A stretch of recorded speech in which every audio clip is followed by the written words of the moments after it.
Hello and welcome back to the Wheel Talk podcast. My name is Abby Mickey and I'm joined by the lovely Loren Rowney in a box. Oh, that's so sweet of you to call me lovely. Hello everyone, it's good to be back. And Gracie Alvin, also lovely. Thank you. Nice to be here. Every time I record an intro, I'm like, what are words? Yeah, that's me trying to interview people. Whatever. You're so good at that. I have seen you interview people. I feel like a duck that looks really graceful on the water, but underneath I'm just like scrabbling. No, you were really good at the tour this year.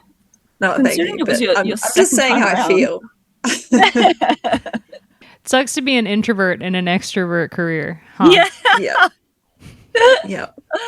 But funnily enough, like actually a lot of people in the media are introverts. So it's quite interesting once you kind of get into that world that you realize that most people have two sides to themselves. It's not that they're not being authentic, but it's just like you can switch on and off, and you definitely have to switch off to survive as well. All right, we're without Matt today, so that means that we're not going to talk about the Tour de France Femme avec Zwift, which, like, I know it's been a minute since the race, but I still do think that there's things that I want to talk about from there. So once we have everyone together, we will talk about that. Maybe it's an off-season pod kind of recapping or something along those lines, but we're going to get there. For now, we've got a bunch of transfer news, some EF stuff, and the Tour of Scandinavia coming up, plus some listener questions. Before we dive into all those, this episode of the Wheel Talk podcast is brought to you by the members of the Escape Collective.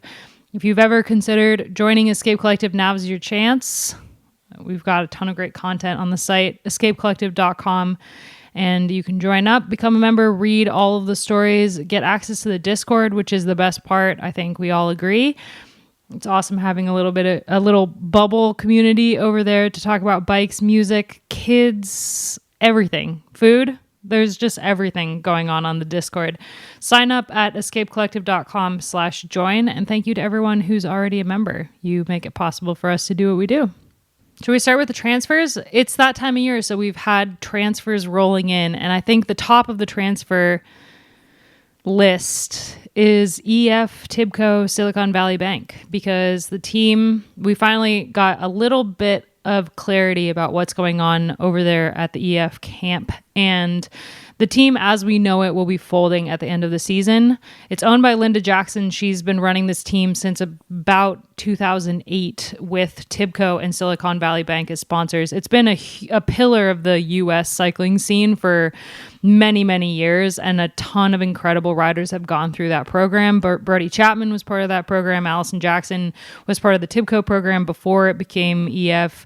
There's a lot of riders that have been through there. And so it's a bummer to see the team fold, and definitely kind of a weird situation in which it's happened. Obviously, we talked earlier in the year about how the collapse of Silicon Valley Bank impacted the team. And I think partially because of that, EF Education First decided that they also wanted to pull sponsorship from that team. While they have the same kit and all the same equipment, it's two separate teams. They basically came on, EF Education First came on to sponsor Tibco Silicon Valley Bank in 2022, which helped them obtain the World Tour license that they have now. And what's basically happened is EF was like, okay, well, we're not going to sponsor you, but we are going to start our own women's team. So EF Pro Cycling, the owners of the men's team, are starting their own women's team separate from Linda Jackson, and that's EF Education Cannondale.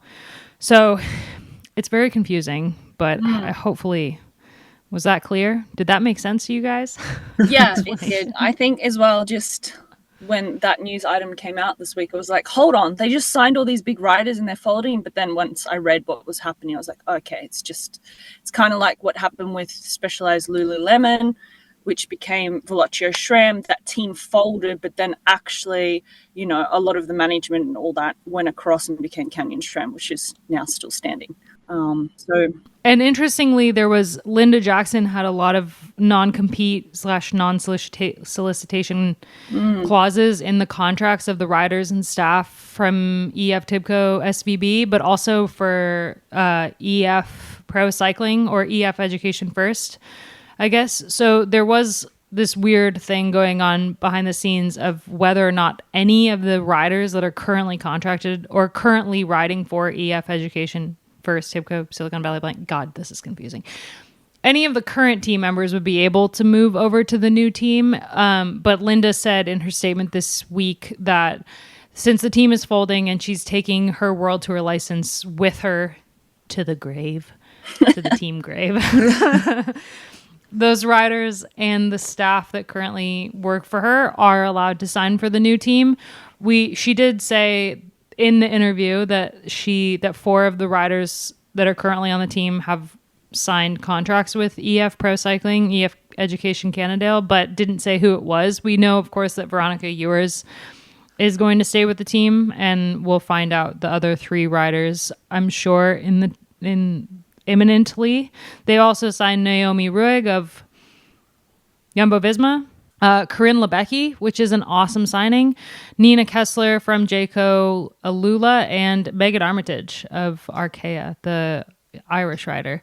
So they're picking up some really strong riders. And interestingly, because of the new World Tour relegation system, which I think we'll also dive into a little bit today, they're starting out as a continental team. They can't start out right straight into the World Tour like a couple teams have done in the last couple years. They're going to have to be continental and earn the points to gain a World Tour license.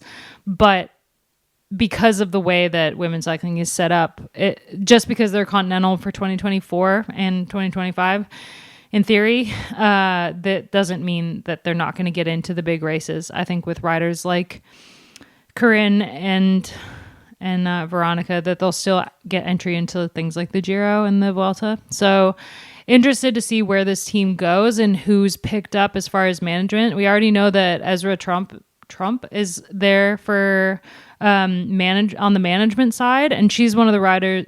Ugh, man, what are words today? She's one of the people who really made Park Hotel Valkenburg the team that it was when it built up Demi Vollering and Lorena Wiebes, and then went over to Jumbo-Visma to help form that team. And I think we were all pretty shocked when she announced she was leaving Jumbo-Visma earlier on this season, but an awesome get for the team to have her running it on the management side. Like, she really knows what she's doing when it comes to running a team. Yeah, I'm really glad that you brought that up, because I wanted to mention that Ezra Trump is part of this new EF outfit, and I think like she's got some good experience now on that other side of the fence. Like, she was a pro as well for a long time, so she kind of knows how it works on both sides, and I think she's quite cluey as to how to build up a good team, both from a cohesive group of riders all the way through to culture and strong management as well. So, not every rider is going to be good at management, certainly only a few actually, but she seems to be one of those people that is doing quite well at it and still gaining experience. But I think that this could be a really fun team for the future, and I'm glad that it's not a World Tour team to start with. I'm glad that they're kind of enforcing those rules now, even though this team maybe would deserve a World Tour contract. I think it's still good because it might force them to go to some smaller races, and that's where they're going to get those bigger wins and then building their confidence and building their brand. And I think overall it's really promising as a group, and I'm really looking forward to seeing who else they sign. And I think for a rider like Corinne Lebecki, taking, would you say not a slight step backwards to step forwards again is exactly what she needs after transitioning to a team like Jumbo-Visma, where she was like an integral part in a lot of the wins and successes there. But when you look at her palmarès, she's still, a relatively, would we say, young rider. She's got years left in her career. She's probably in the best years of her career.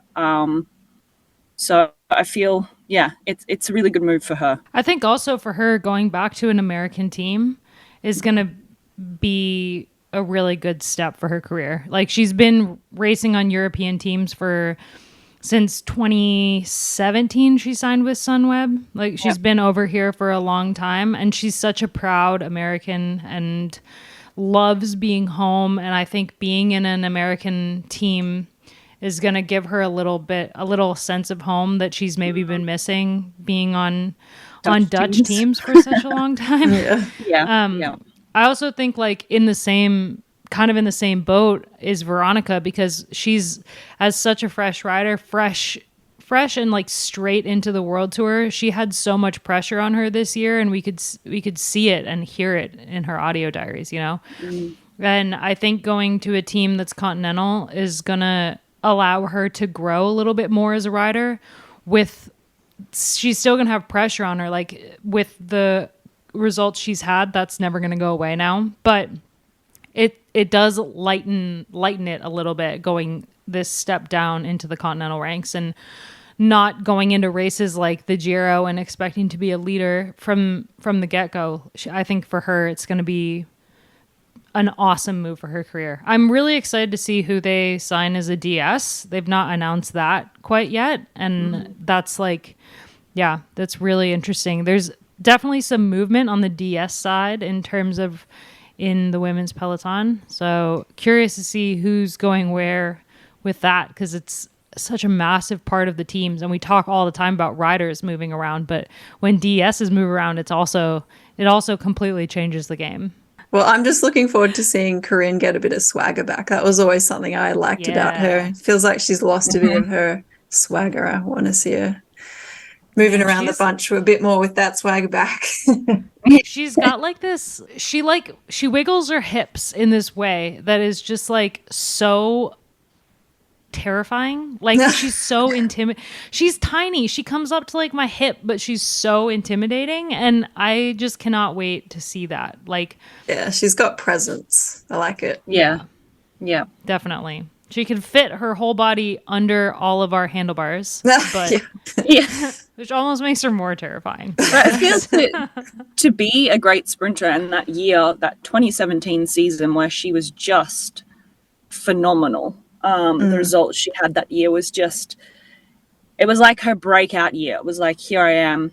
And yeah, sprinters have to have that swagger, like you said, Gracie, and a little bit of that ego. But the nice thing is she's just a really cool person too. So it never felt overbearing. No, she's just naturally cool. All right, a couple other transfers worth noting. So Anne San Esteban is leaving Jayco Alula for a Spanish team. It's been around since 2019, but is one of the continental teams, and she's signed through 2026 to Liberal Kutsa Foundation, Euskadi. It's a mouthful. I have to admit, I wasn't familiar with this team, if I'm perfectly honest, and it was... No, me neither. And that's a long contract too. Yeah. I mean, we knew we were going to see a lot of movement on the Jayco Alula side of things, with them kind of merging with Liv and forming a development team. So we knew there was going to be a good bit, but I did not see San Esteban as one of the riders that would move, just because she's one of their top riders. So you'd think that, I mean, I guess I don't know if Mavi Garcia joining the team has anything to do with that or what, but yeah, kind of bummed to see her leave Jayco. Yeah, it feels like she definitely improved in the 3 years that she was there. Maybe just still hasn't fulfilled her own potential yet, and whether that is because of that team just not being quite right for her. It was probably a good move to make as a stepping stone in her career, but maybe she's just taking that mature decision and realizing that despite having kind of leadership there, it's not working out for her, and to try something new or to try a new combination. So, you know, you could speculate all day, like maybe she's just not happy there or it's just not working. But, you know, my assumption is that she's just realizing that her potential needs to keep being nourished elsewhere, maybe. Speaking of potential, Simone Boyard, the young Canadian rider, is moving to Uno X. She just won the GP Oettingen that was this weekend. It was postponed from the fall, but she's a super exciting young rider from Canada. So really excited to see her move to Uno X, and for Uno X to pick up a North American is kind of a big deal. So that's a great move. Plus they picked up Tunça Picus from Jumbo Visma. So another experienced rider, like coming from an experienced team into Uno X, who are, we'll get into it in a second, but they are on the cusp of the relegation battle. So definitely need a little bit more experience on that team, I think. So good for them. Yeah, and of course they're losing Hannah Barnes, so that's why they hired her to begin with, to bring that wealth of experience that she had gained from being on Canyon SRAM for years.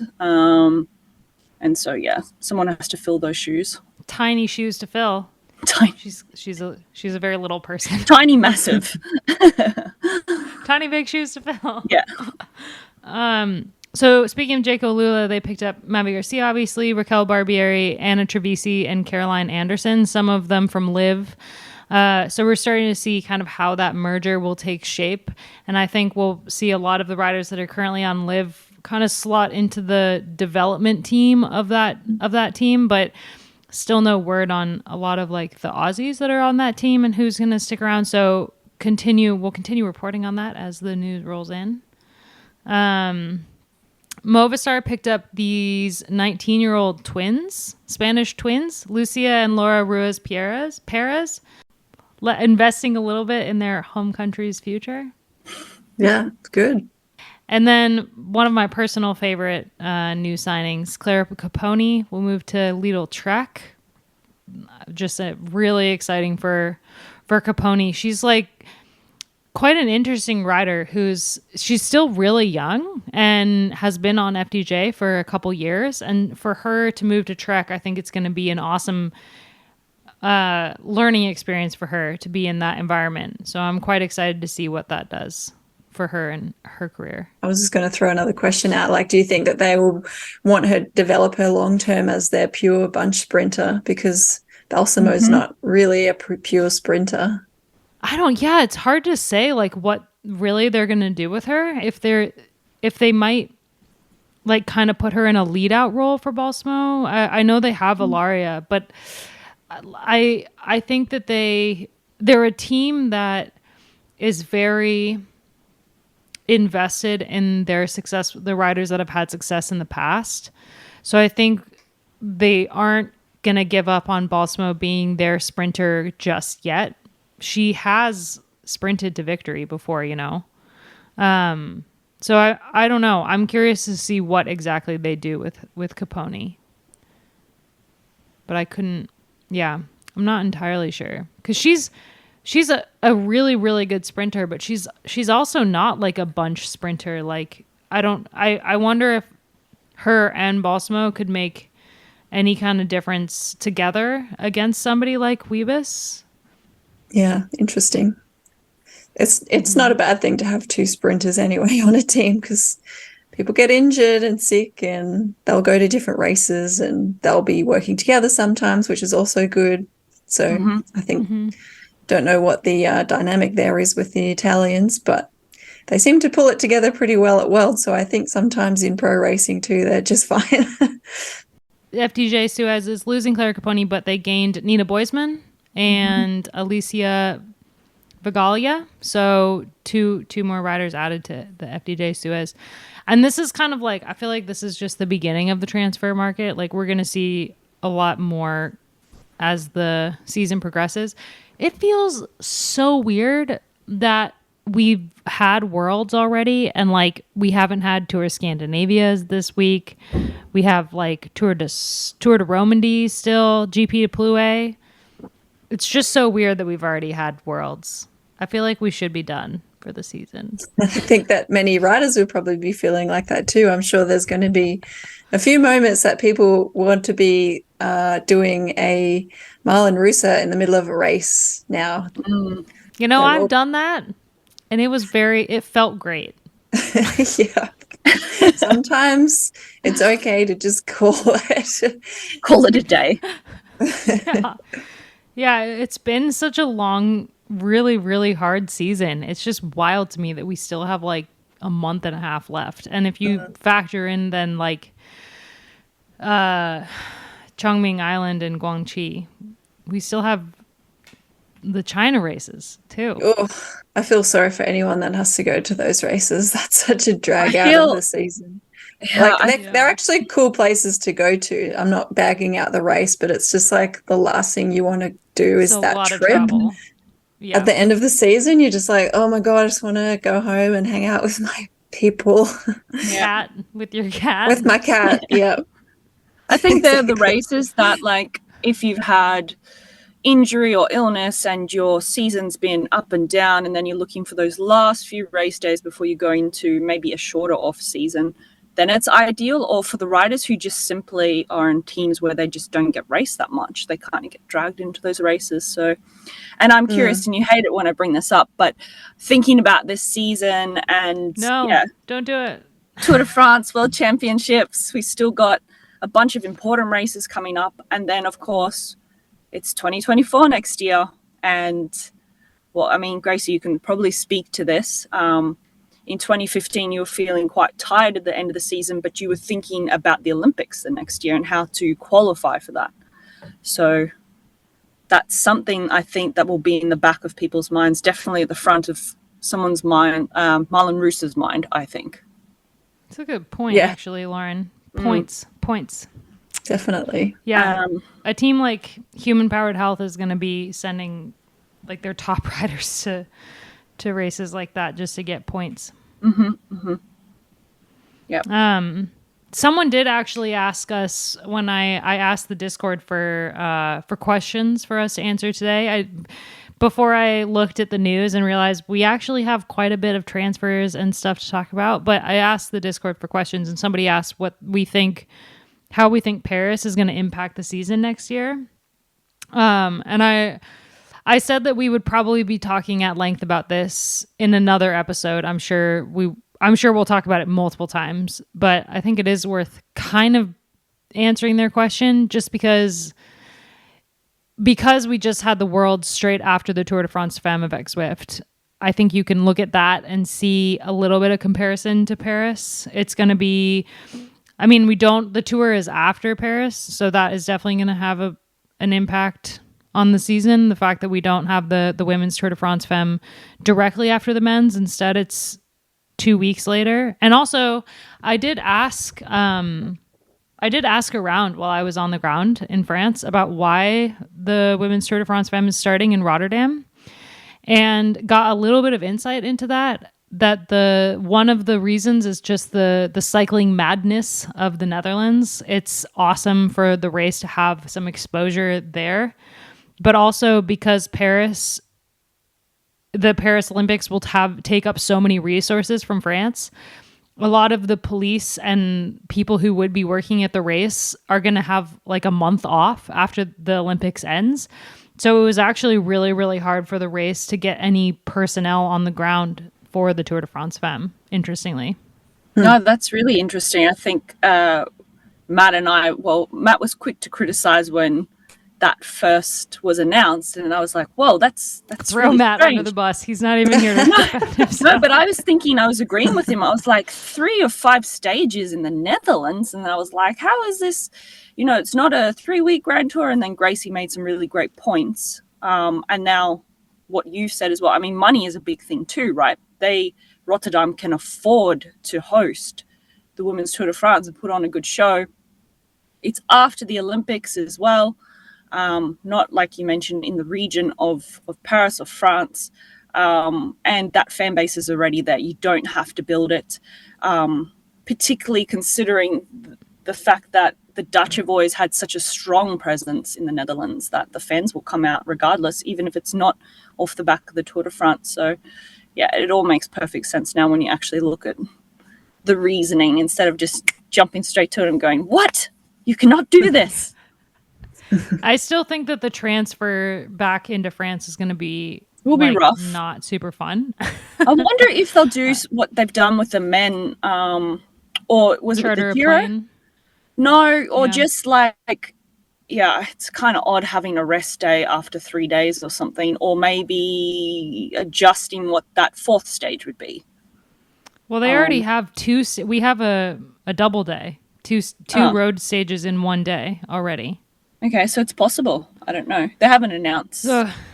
Yeah, we'll see. I mean, we'll see when they announce the actual route and stuff like that. But I I think if we look at kind of the season next year and how Paris is going to impact it, we also have to take into account that the tour is after the Olympics. And how that's going to impact the Giro. I think we're going to see a lot.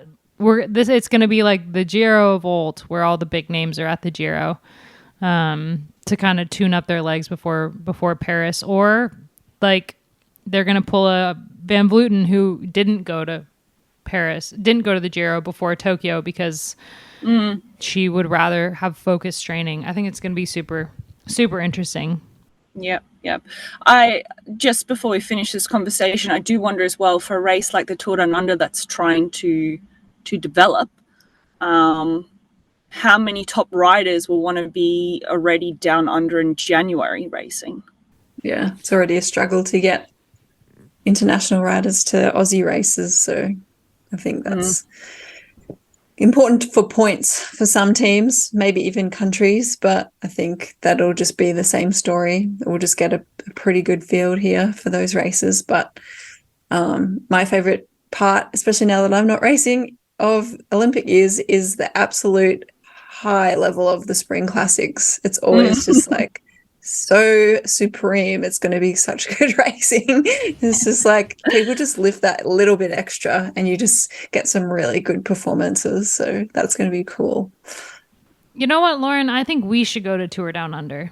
Hey, I will be probably either giving birth or somewhere in the middle of it. But yes, sign me up for 2025. And actually, I'm considering going for Christmas next year. So that could work. Could just stay. And then we'll fly down. Tom's can ask the team. And also, we can all meet up. We can hang out with Gracie. So fun. Yeah, we could do a live podcast in a cafe, in like an Aussie coffee shop. We could do a live podcast. Yeah. Raise your hand if you'd show up to that. I hope that a bunch of people listening just raise their hand and that they're in public. All right. But yeah, we'll definitely talk a lot more about the calendar. I think once we have a better idea, like the UCI has announced the calendar, but I think once the season's ended and we do an episode at the end of the season and do a little bit of a calendar breakdown, we'll talk a little bit more about what this might mean for the season. Some of the biggest news to come out in the last couple weeks that we haven't touched on yet is the UCI announced that a pro team category will be added to the women's peloton in 2025. They probably don't listen to this podcast, but we aren't the only ones who have been begging for a 3-tier system. So that's awesome news for the women's peloton in terms of development and having a place for each team. Teams like Human Powered Health that don't fit in the World Tour or the continental level, having a pro team spot for them, and also what that means for riders coming up and riders developing, and the level of racing also, because having continental teams in World Tour races, sometimes it works, but when it does work, those teams probably shouldn't be continental. So yeah. Now we just need to start pushing for more non-World Tour races. Yeah, I think that's our next. Probably. I did read this release, but it was a while ago now. I've already forgotten half of it. But I don't know. I think it's good, and also like not the biggest problem that they could have solved. I don't really think having an extra label is really that helpful if they don't have the races to go with it. So I don't know. I think there's definitely pros to having this extra label, but I don't think it really matters if there's 1 tier or 2 tier below, as long as it's catered for properly. I think the biggest thing in terms of this is that it's not only the World Tour teams that will have a minimum salary. The latest Cyclist Alliance survey that they do every year, the results of that kind of showed that salary is still the biggest problem when it comes to non-World Tour teams. And I think one of the main pros that I see with having a Pro Tour category is that there won't be riders racing in the Tour de France Femme that make no salary. Like it needs to be a system in place that like there are teams that don't have the budget or the means to be a World Tour team, but they're still competing against the World Tour teams. And that's not fair for the riders, and it's not fair for the race because it also impacts the racing. So I think in this sense, the reason I'm so excited about it is because I just don't think that continental teams should be allowed in World Tour races. And it means that there's still a pool of teams that will have riders who are paid a livable wage able to race in the races without only being the World Tour. And I still think that 15 is too many teams for women's World Tour. Like we should have 13 or 12 until the sport builds up a little bit. And so I think like, while I agree with you in that it's not like the number one thing that they could have done to help the sport grow, it's definitely a step in the right direction. And I think since they've tackled this starting in 2025, hopefully the next thing is races that aren't World Tour and trying to build up the non-World Tour calendar for continental teams, because there needs to be something for them to do. Like there needs to be somewhere for riders to learn how to race. Yeah, I mean, you'd like to assume that that's actually what they're considering with this, to reevaluate the calendar and adjust it accordingly.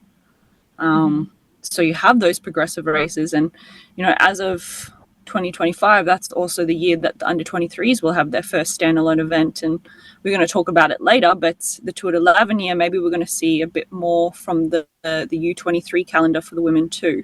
Since you brought it up, Loren, the first ever Tour de l'Avenir for the women starts on August 28th with 5 stages, an opening ITT 14.5 kilometers long. Stage 2 is for the sprinters. Stage 3 is like a hilly stage, a little bit of an opportunistic rouleur type stage. And then 4 and 5 are really, really challenging with a good bit of climbing. The final stage has 2,543 meters of elevation gain. So some 5 stages for the U23 women. It's one of 2 U23 races for the women, the second of which is a 3-day race in the Netherlands. And then obviously they have the European champs as well, but for the world of U23 racing, they only have these 2 stage races. And somebody asked if, because the Tour de l'Avenir has a race for the women now, will other races start to develop for U23 women? And I think like we probably can't answer that question, but I think we would all say that, God, we hope so. Well, I think we have to look at the under 19s first, and sort of it's a whole development process, isn't it? If we compare the men to the women, and how some of these professional teams have already under 19 sort of development teams, which we saw in the junior men's road race wearing team helmets from pro teams like Jumbo Visma and such. So to have a calendar of U23 races, where I think it will be challenging is we already have these U23 riders racing as pros on pro teams, is to be able to leave their team and go and race these races.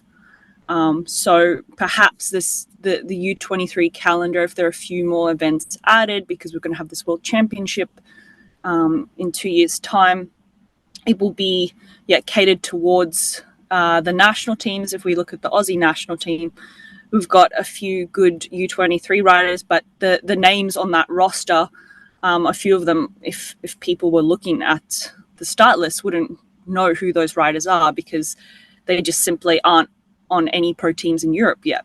Maybe that's because they've started a bit later, or, as we know, moving from America, New Zealand, South Africa, Australia to Europe as a 19-year-old to become a pro is a huge step, and only a few actually make that jump successfully. So I think it's like the under 23 category is important for the future, but it's mostly important for the non-European countries because it's just that extra opportunity. Hopefully, if those federations have enough funding to send riders that don't usually race overseas for a whole season, or that maybe they can't really fund a proper elite national team trip, but they can self-fund or do at least Tour de l'Avenir, and then hopefully a couple more if it all banks up in the future. Australia doesn't have a development team per se anymore, so this is actually a big deal for Australia to have these athletes having the opportunity to race against each other. And then on a broader brushstroke, I love that we're going to have this opportunity to have some races that we can use almost like a draft pick for the pro teams, much like the men does. And I really think that that's an important place for these riders to get the spotlight and not just be getting top 20s, top 30s, top 50s and people not quite noticing their potential in the pro races. Yeah, definitely. It still blows my mind that there are riders that are like 19 years old racing in the World Tour against riders like Annemiek van Vleuten, and they're lining up in the same race, but like a 19-year-old has little to no experience in the World Tour, and she's just thrown in with the best of the best, and that just should not be how the sport is. In some ways, these riders are delaying their learning of how to win because they're just surviving. Exactly. Yep. That was exactly what I was going to touch on. We've seen it with some very talented Australian riders over the past years that I've been in cycling, following cycling. And it's always really sad to watch because they have just huge amounts of capability and talent. But again, to take a rider who does exceptionally well at the junior 19s worlds and then immediately signing them to a pro team, like Gracie said, quite often they get lost in it. You're on a completely different continent, so you don't have that unit around you that you need. That perhaps at home you would have that support if you're a young Dutch rider and trying to sort of navigate your way into the pro ranks. So, yeah, it's always been a bit of a concern for me. I figured I could just bring up the relegation update because we'll be talking about it a lot in a couple weeks. So worth mentioning now. There are 3 teams that are on the edge of being demoted, and that's Uno X, Israel Premier Tech, and Human Powered Health. They're kind of just below the cutoff line of the 15 teams that will make it into the World Tour for next year. However, luckily for them, they have... So Ceratizit W&T is technically above the relegation line, although they don't have interest in a World Tour license, at least the last I heard. So even if they make it above the relegation line, if they don't have the budget, they can't fulfill the requirements and they don't have any interest, then they're not going to take one of those spots. There's also Jayco and Liv are both above the relegation line, but since that team is merging, that opens up another spot. EF folding opens up another spot, and then the UAE development team is technically above the relegation line, but they won't be a World Tour team as they have a World Tour team already. So even though Uno X, Israel Premier Tech, and Human Powered Health are technically not in the 15 teams, in the top 15 teams in the world, they'll probably be able to hold on to those licenses because of a lot of other movement with the current World Tour teams.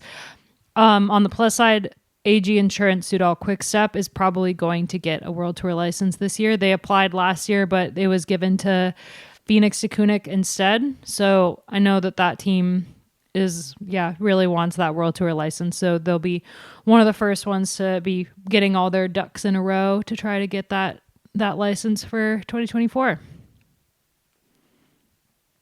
Very good. All right. I'm going to give us 10 minutes of listener questions and then what we're obsessed with, and then we'll wrap up this episode. We'll start off with a fun one. Is this the first one? Yeah. What sort of prize would tempt you to do a hard interval section? Prize selections not allowed as answers. Meet Taylor Swift or money. Well, that's me out then. I thought this was an interesting one because for me, like literally just seeing, when you have Training Peaks and you do do the ride properly and it's green, like I would do it just for the Training Peaks to be green. Like I'm one of those, everyone is different, but I'm one of those riders that will like ride around the block until I get the right amount of time so that when I upload it to Training Peaks, it's green and not orange or red. I don't know. I don't even remember what that means anymore. I do not need an incentive. I don't need an incentive to do an interval session. I literally have hired a running coach because I'm like, give me the intervals. I will do them. Wow. Yeah. I did find this an interesting question because I had a feeling like all three of us actually don't need a prize to do intervals, even though we're not racing anymore, because we actually just kind of like it, even though we don't choose to do it very often. Yeah. I don't know. I was kind of like, I don't need a prize, but I actually don't do intervals that much anymore. I was trying to think of what mine would be. I don't know.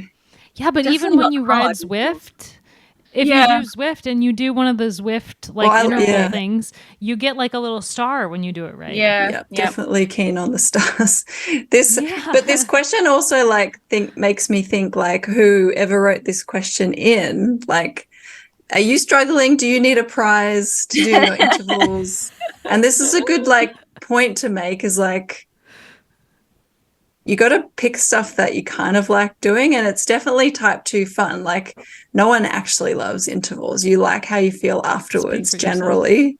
But yeah, you know what I mean? Like, it's kind of like when you're in the middle of an interval, of course it's hard. And sometimes you don't feel like doing the session, but generally if you like exercise, you like intervals to an extent. So it's like, how do you pick a session that you get excited about? I think that's more like the answer rather than having a real board for yourself, if that makes sense. Yeah, Loren and I will go on and on about how much I love 40/20s. And you sadistic soul.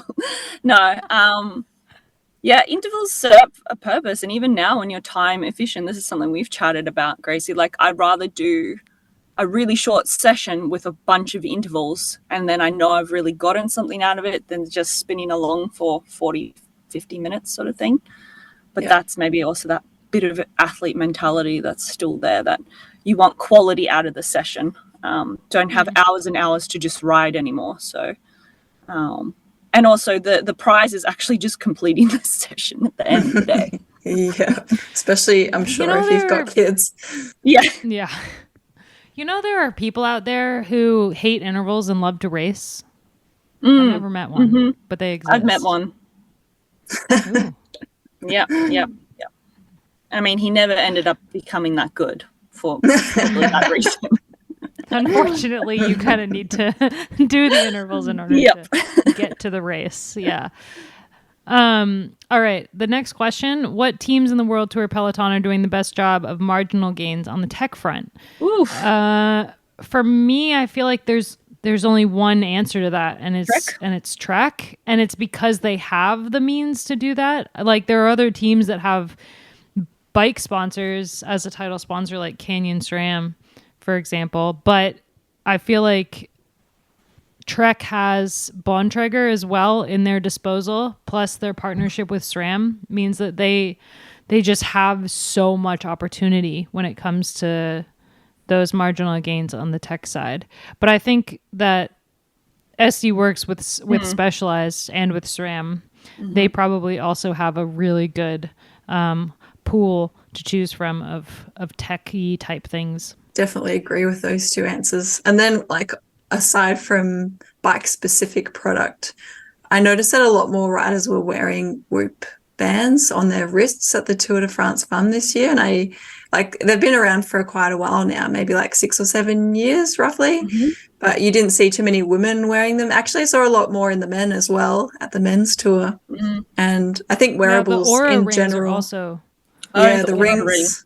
Yeah, I think like most people choose either of those two as like the leaders in that wearable stuff. So like I would like to know the stats on what riders and what teams are paying for that and what are getting it, because it's not that cheap actually to use those wearables. Actually, interestingly, on the EF side, because I know that they're sponsored by Whoop, so all those riders have the Whoop bands, but they also have a partnership with this company called 8 Sleep that makes a mattress cover that tracks your sleep, and it can also change temperature. So well, my husband just bought one because he runs really hot at night, and so he can set like his side of the bed to be cooling, and I set my side of the bed so that when I crawl into bed it's warm already. Not right now because it's 102 freaking degrees in Girona, but you can set like designated sides, and then whenever he's gone he turns off his side and the whole bed becomes my side. But it's super cool. I feel like for him, he's using it to track his sleep and comparing it to the Aura Ring. And I know that the EF Tibco Silicon Valley Bank riders, they have the 8 sleeps as well. So like they're able to do that and compare them to the Whoop and see how their sleep score is and all that stuff. I clicked on the link to that stuff. I was on Instagram and EF did a post about it, and I was like, what's that? And I clicked through and I read all through their website. I was fascinated. I was like, oh, I would buy this if it wasn't so expensive. Yeah. Like it's hilarious because Tom's doesn't like spending money, and he was like, I really want to get this mattress cover. It actually looks really good. Yeah.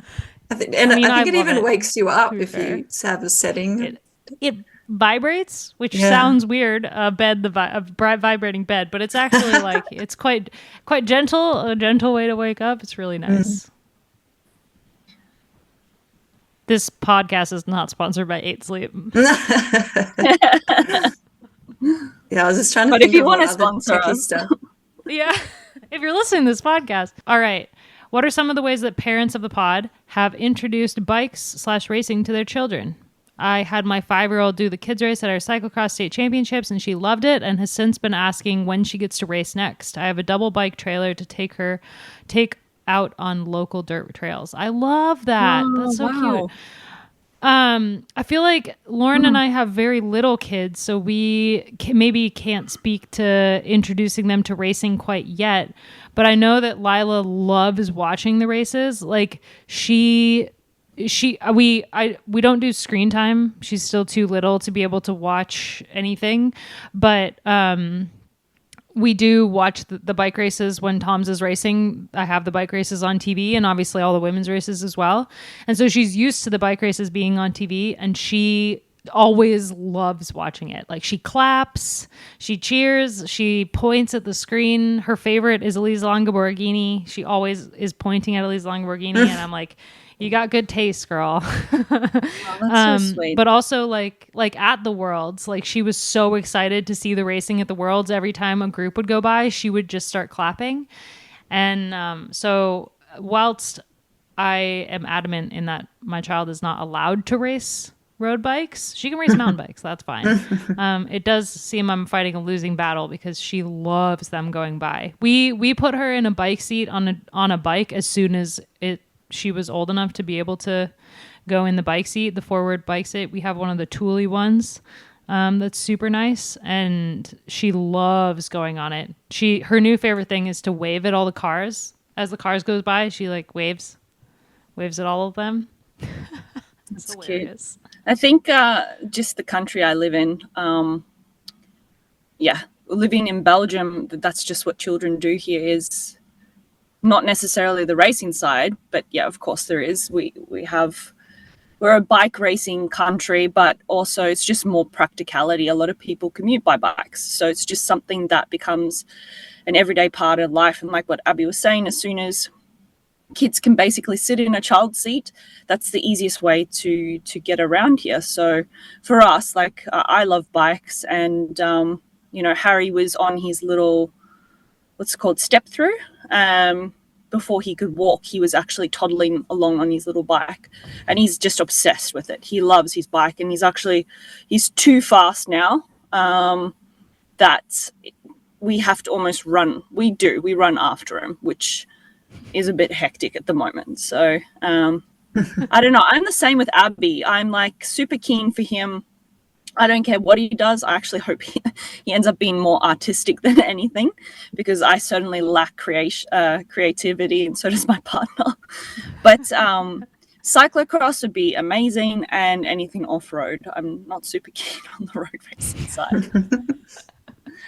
Well, I'm not a parent, but I want to chuck my 2 cents in when you're done. Okay. I was just going to say, Lila gets her first bike today. So Cute. I'm excited to see how that goes. Yeah.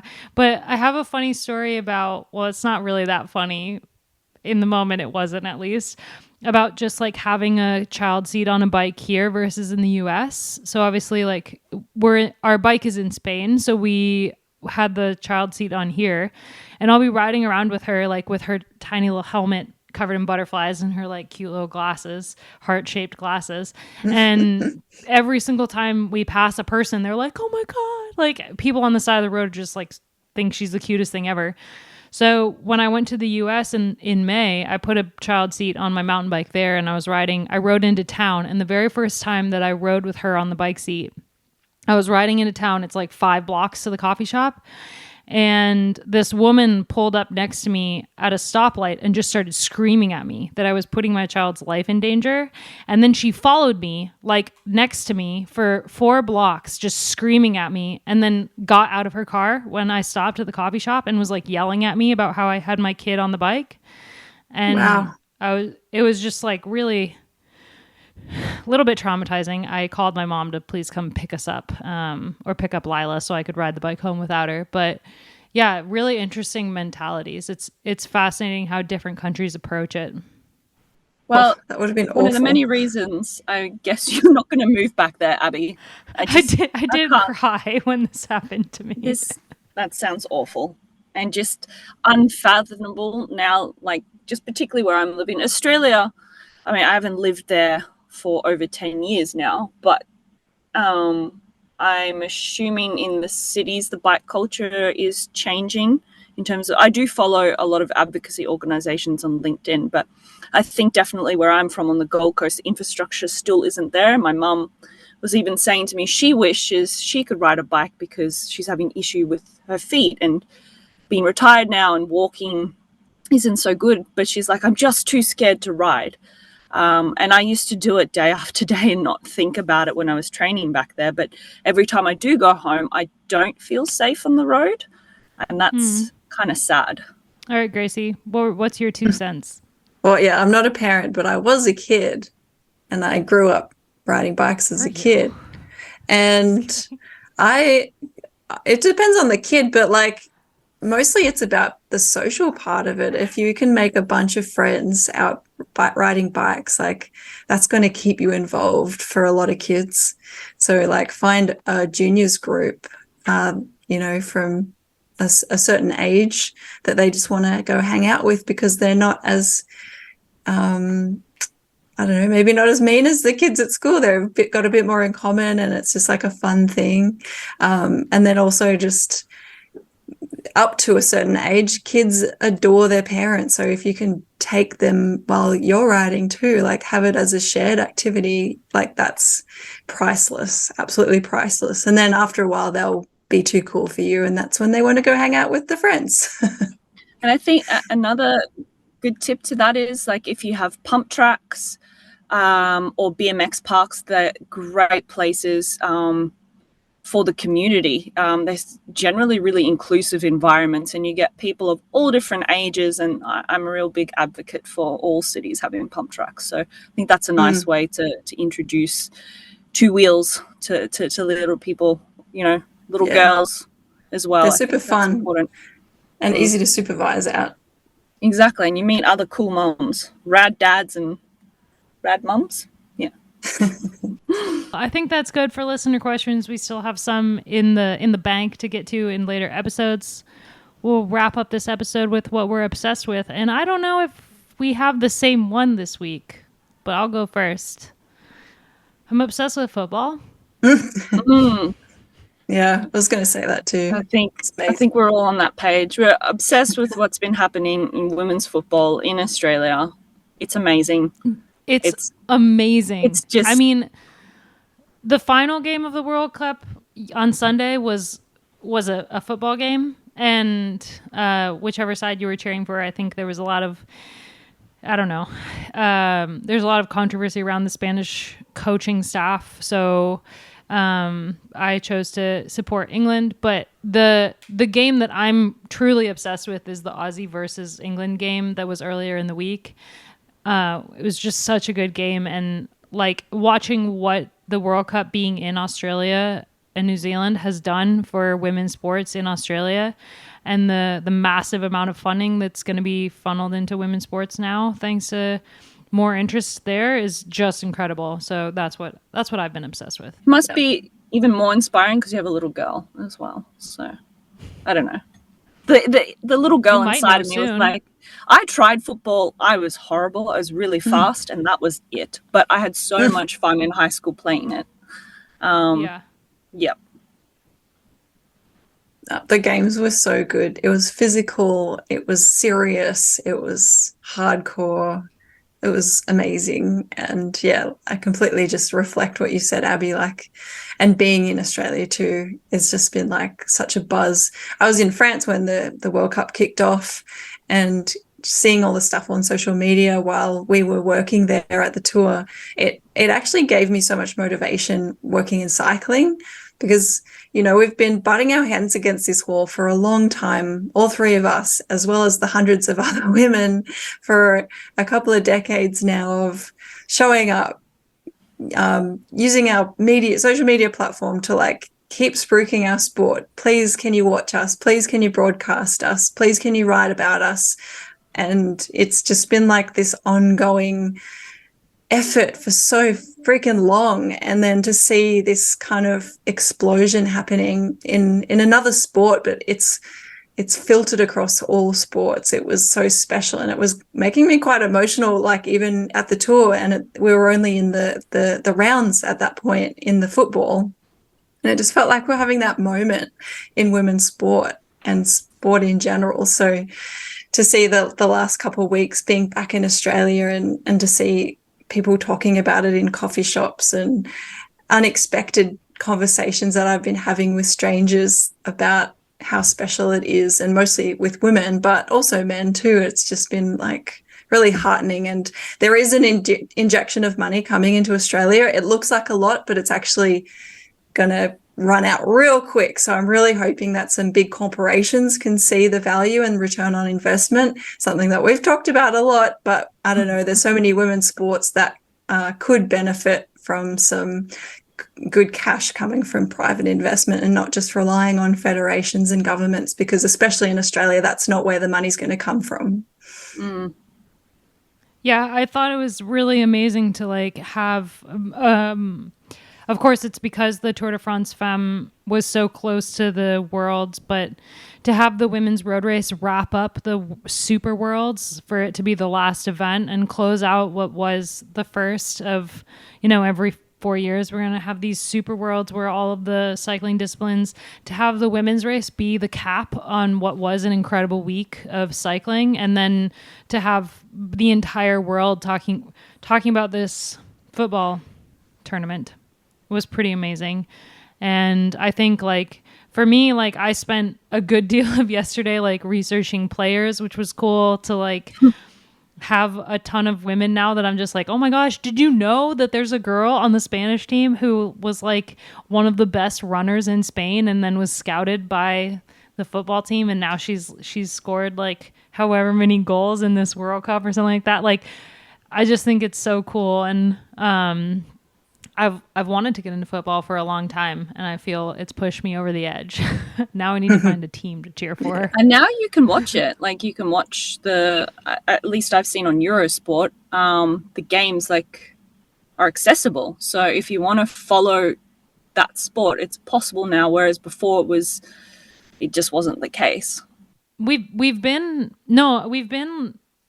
pushing for cycling to grow in so many ways, and there's a lot of ways that we are behind the men's sport, but I feel like when you look at women's cycling, if you look at other women's sports, like, we're doing really well. I mean, women's professional hockey basically completely evaporated in the pandemic. They literally didn't play a game for like 2 years. So I feel like none of them are getting paid. They like all have other jobs on the side. So I feel like when you're looking at women's sport, we have a long way to go, but I do think that it's important for us to also acknowledge like what we do have. We talk a lot about what we don't have and what needs to improve, but especially in women's cycling, like, we're doing all right.